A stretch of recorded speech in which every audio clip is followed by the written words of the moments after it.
With that, I will call for the vote. All those in favor for the motion, say aye. Aye. I have more. Well, you're done. All those, no. You had your word.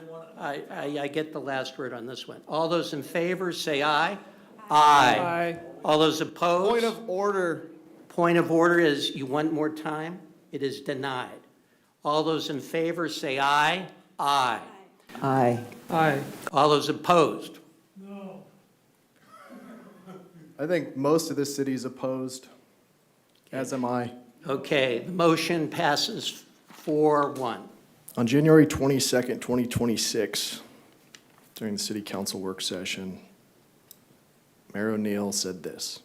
To ensure transparency and to avoid issues related to serial meetings, I've asked the city attorney and staff to assist in establishing a clear process by which city councilors may provide their input prior to any appointment decision I make. That input will be shared with me in a structured way during a city council work session before the appointment process begins.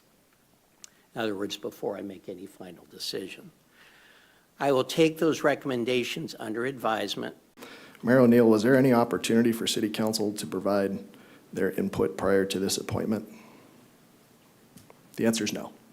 We were not given an opportunity to do that. I interviewed all 7 applicants. I spent half my Friday doing so, and with the expectation that given the mayor's statement on January 22nd, 2026, that I would have the opportunity to be an equal part of this process. That was the promise made on January 22nd. That didn't happen. Those are the applicants. Almost all of them created a nexus in their interview and/or in their applications that showed that they had a focus of some sort towards budgets, finance, accounting. One person with, right here, applicant number 1, over 30 years, large companies.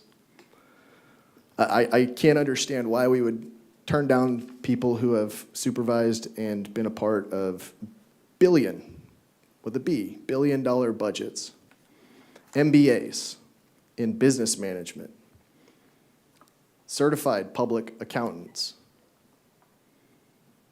Are we really going to base this on creating a diversity of age? I didn't know that we were supposed to take people's ages into account. I know that one of the people listed in these applicant short resume lists was asked a question by the mayor of how old he was during his interview. He was asked the question, do you have any complaints about city leadership? He asked the question, does anything concern you about Wilsonville and the way things were handled?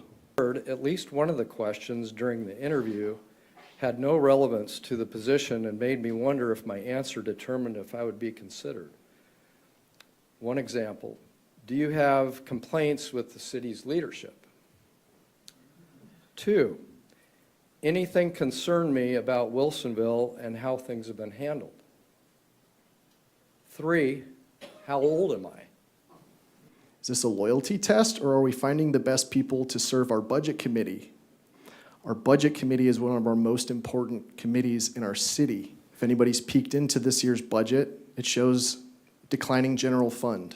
It repeats the same warning message we had last year, that without doing something, without throwing the brakes on, without steering the ship in another direction, without finding more money somewhere, we are going to face this declining fund.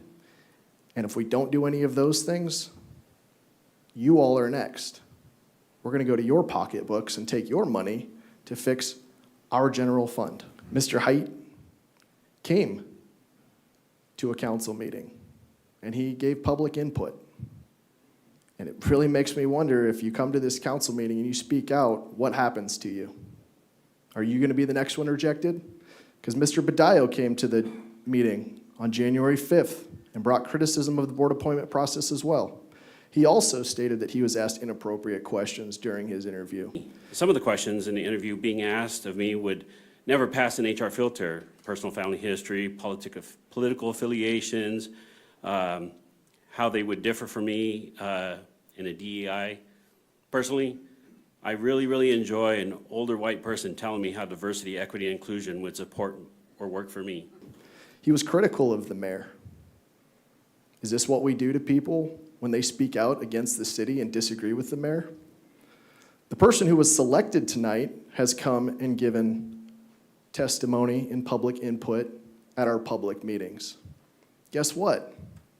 His was in favor of the city and what the city is engaged in, and it was in opposition to Measure 3-632, which you've all heard that my four counterparts up here are also in opposition to.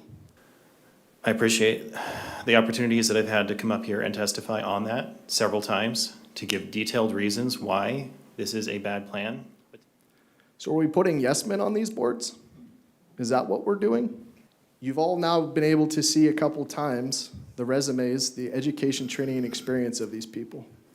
Is this who you would want? I mean, is this what we're doing? This is frustrating for me, and I know it's frustrating for our community. Okay. Thank you, Councilor Cunningham, for sharing.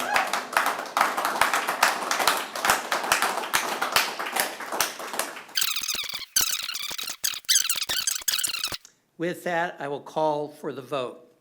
All those in favor for the motion, say aye. Aye. Well, you're done. All those, no. You had your word. I get the last word on this one. All those in favor, say aye. Aye. All those opposed? Point of order. Point of order is, you want more time? It is denied. All those in favor, say aye. Aye. Aye. All those opposed? I think most of this city is opposed, as am I. Okay, the motion passes 4-1. Turning now to communications. No kings. Be quiet, please. Turning now to communications, Board President Russ Axelrod and Executive Director Britta. So now that I have the floor again, I'm going to finish what I was going to say earlier. The argument's been made that Civics Academy is this grandiose thing that needs to be adhered to for anybody applying for our boards and committees. I disagree. Does anybody in here actually believe that a CPA with 3 decades of experience or a public policy advisor with a 1.5 decades of experience, that it would be harder for them to learn how the city operates than vice versa? I don't think so. I think that when somebody comes and they offer us the gift and the treasure of decades of experience and expertise, to look them in the face and shrug them off like that, I think it's unacceptable.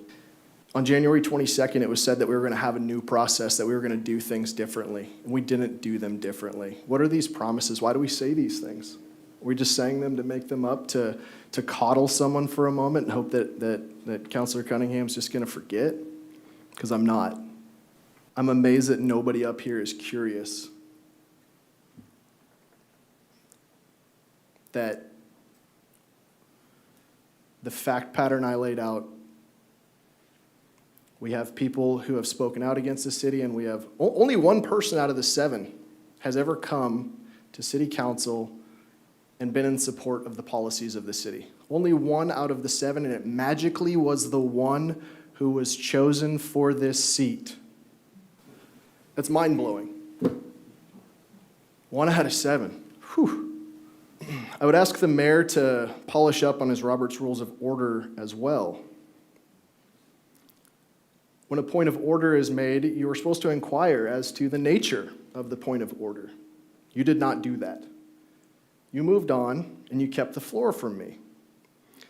Generally, under Robert's Rules of Order, there's also the two-speech rule, where generally each member is entitled to speak twice on the same motion on the same day. That was not afforded to me. It's a bad look for our city. It's a bad look for this body. If I have criticisms of something, if I have concerns of something, I get to share them, and I get to share them fairly and just as equally as everybody sitting on this board. Just because you don't like what I'm saying, just because it's critical of the way that you are acting and the people you are choosing, the word cronyism got thrown around tonight, and I can't say that I disagree with it.